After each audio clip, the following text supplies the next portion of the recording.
कल हम लोगों ने स्वर संधि के बारे में पढ़ा था। आज हम संधि के दूसरे टाइप्स व्यंजन संधि के बारे में पढ़ेंगे। कल हमने स्वर संधि के बारे में पढ़ा कि उसमें क्या होता है कि जो उसका मतलब कि यहाँ पे भी स्वर रहता है और यहाँ पे भी स्वर रहता है, तब उसका चेंजिंग होता है। लेकिन व्यंजन संधि में क्या होता है कि यहाँ पे स्वर भी रह सकता है और व्यंजन भी रह सकता है, यानी कि दोनों में स्वर भी रहेगा और व्यंजन भी रहेगा, तब इसमें चेंजिंग होगा। तो इसमें स्वर संधि के अपेक्षा इसमें ज़्यादा नियम है, तो इसमें मूल रूप से 14 नियम बताए गए हैं। तो व्यंजन संधि का पहला नियम है कि झलाम जसो अंते। इसमें कहा गया है कि किसी भी वर्ग का, तो वर्ग कितने होते हैं? 5, क वर्ग, च वर्ग और ट वर्ग, त वर्ग और प वर्ग। तो कहा गया कि वर्ग का जो प्रथम वर्ण होगा उसके बाद अगर कोई उसी वर्ग का तीसरा हो वर्ण या फिर चौथा हो, यानी कि अगर पहले रहा क और उसके बाद उसी वर्ग का तीसरा आए, यानी कि ग आए या फिर घ आए, तो ये जो ग घ है वो क में परिवर्तित हो जाएगा, यानी पहले वाले वर्ण में परिवर्तित हो जाएगा। तो झलाम जसो अंते में क्या होगा कि वर्ग का प्रथम वर्ण के बाद कुछ भी रहे वो फिर से किसी में आ जाएगा, वर्ग का प्रथम वर्ण में ही आ जाएगा। जैसे कि यहाँ पे देखिए दिक जोड़ ब्रह्मा, तो यहाँ पे क्या होगा कि यहाँ पे क है, उसके बाद यहाँ पे ब्र है, तो यहाँ पे क के बाद कुछ भी रहे तो उसके बाद उसका तीसरा या चौथा है, तो यहाँ पे हम ऐसे लिख सकते हैं दिग भ्रमा। और ये जगत जोड़ ईसा, तो इसको हम लिख सकते हैं त का तीसरा यानी कि द, तो जग दिशा। उसके बाद अगला नियम है कि अचोर हाव्याम द्वे, यानी कि अगर र या ह रहे और उसके बाद कोई व्यंजन बन रहे तो उसका द्वित्व हो जाता है, यानी कि जो भी इसके बाद रहेगा उसका 2 हो जाएगा। जैसे कि यहाँ पे देखिए कर्म है, तो यहाँ पे ये जो माँ है इसका द्वित्व हो जाता है, यानी कि कर्म का हो जाएगा कर्मम। तो यहाँ पे क्या हुआ, जो माँ था उसका पहले तो 2 हो गया, एक माँ तो पहले से था, उसके बाद हमने एक और माँ लगा दिया, यानी कि यहाँ पे द्वित्व हो रहा है।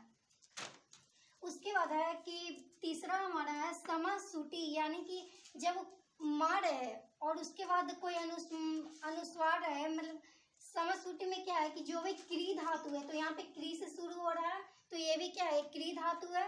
तो इसमें क्या होता है कि माँ का तो पहले अनुस्वार हो जाता है, उसके बाद स आ जाता है यानी आगमन हो जाता है।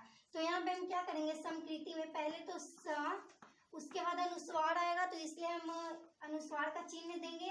उसके बाद क्या हो जाएगा, स हो जाएगा, तो यहाँ पे हम स लगा देंगे और कृति, तो सम जोड़ कृति का क्या हो जाएगा, संस्कृति।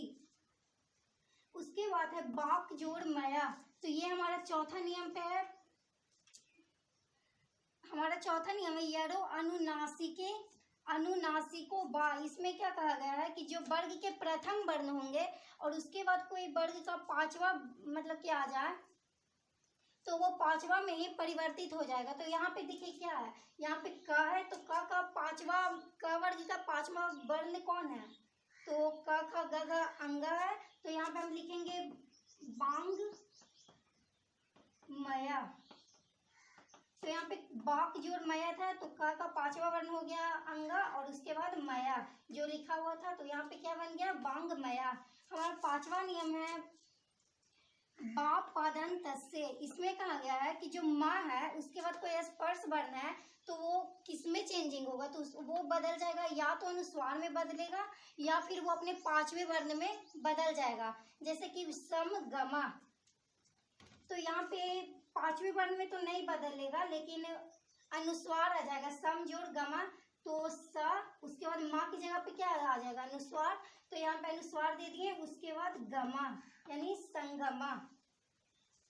अब हमारा मतलब कि छठा है झयो हो अन्यत्र रस्याम। इसमें कहा गया है कि जो वर्ण का पहला होता है यानी पहला वर्ण है, उसके बाद अगर कोई हा आए तो पूर्व वर्ण का तो ऊ हो जाएगा, मतलब कि पूर्व वर्ण का तीसरा हो जाएगा और जो पूर्व वर्ण वर्ग रहेगा उसका चौथा हो जाएगा, जैसे कि बाक जोड़ हरी।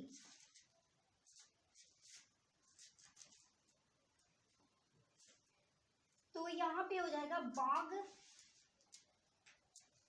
बाघ धरी। उसके बाद अगला है छे चा पदांत द्वा। इसमें कहा गया कि जब कोई ह्रस्व स्वर रहे तो हम ह्रस्व स्वर किसे कहते हैं, जिसमें कि एक मात्रा का समय लगे। तो ह्रस्व स्वर रहे या फिर छा रहे तो उसका क्या हो जाएगा कि इसके पहले वाला हो जाएगा, यानी कि चा भी होगा और छा भी। तो बी जोड़ छेदा, तो यहाँ पे क्या अच्छा है उसके बाद, तो यहाँ पे हम क्या करेंगे कि बी फिर चा और छेदा, तो यहाँ पे क्या हो गया बी छेदा। और उसके हमारा अगला नियम है अष्टो सटुना सटु। इसमें कहा गया कि जब सा रहे और उसके बाद त या थ रहे तो उसका हम परिवर्तन कर देंगे ट या थ में। पर यहाँ पे ये वाला त थ रहना चाहिए, ये वाला जब त थ रहेगा तो इसका हम परिवर्तन करेंगे ट में या फिर ठ में।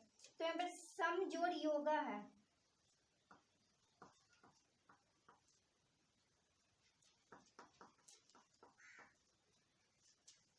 तो इसका हो जाएगा संयोगा।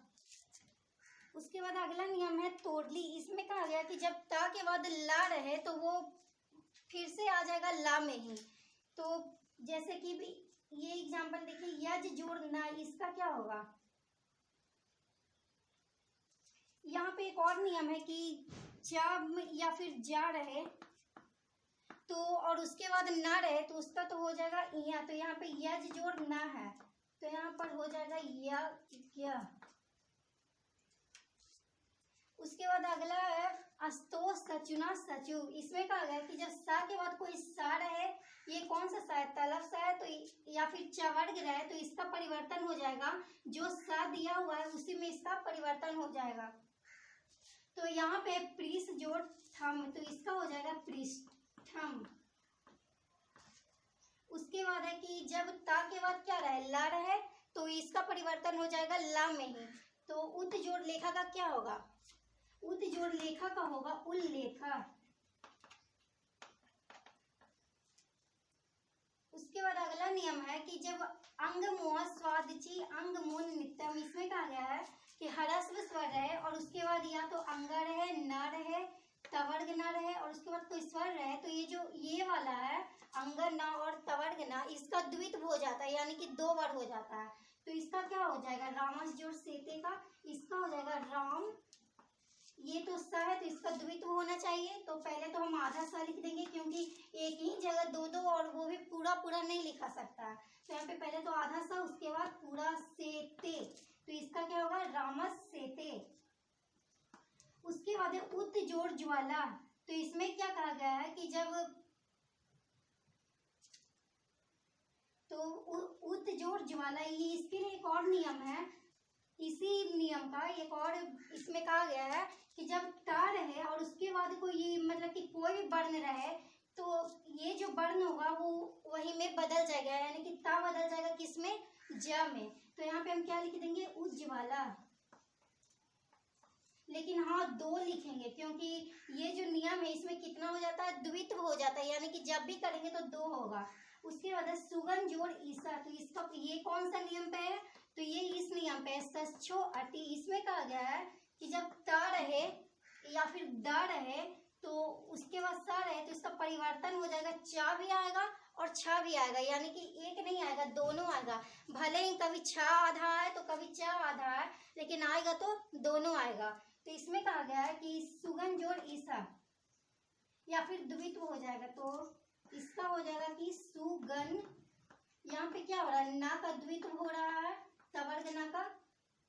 और उसके बाद उत जोड़ श्रृंखला, तो यहाँ पे क्या ता है तो यहाँ पे क्या हो जाएगा, छा या चा आ जाएगा। तो यहाँ पे हम लिखेंगे उच्च श्रृंखला, यानी कि पहले तो ता था उसके बाद कुछ और था, तो हमने क्या किया कि यहाँ पे चा भी लगाया है और छा भी, क्योंकि दोनों पूरे तो नहीं लिख सकते हैं, जब भी लिखेंगे इसको या तो आधा या फिर इसको आधा लिखेंगे। उसके बाद है पश्चिम जोड़ चकिता। इसमें है कि ये जो तीन मतलब कि संधि करना है, ये तीनों इस पे निर्भर करते हैं। इसमें ना को लेकर ही कहा गया है कि जब ना के बाद च या छ रहे तब हम क्या करेंगे कि या तो अनुस्वार लगा देंगे या फिर तलव सा लगा देंगे।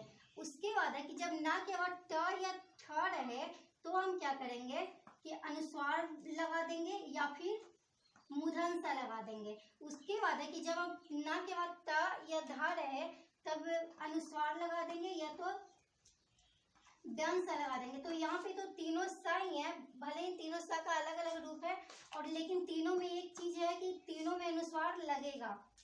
तो यहाँ पे पश्चिम जोड़ चकिता, तो ये वाला किस पे है, च है यहाँ पे, तो ये जो च है वो तो इसमें है, तो च छ के बाद क्या अनुस्वार लगेगा या फिर सा, तो हम इसको ऐसे लिख सकते हैं।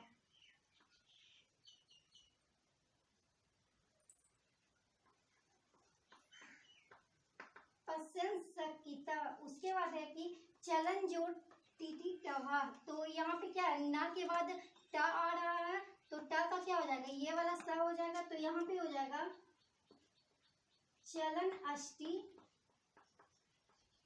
टवा।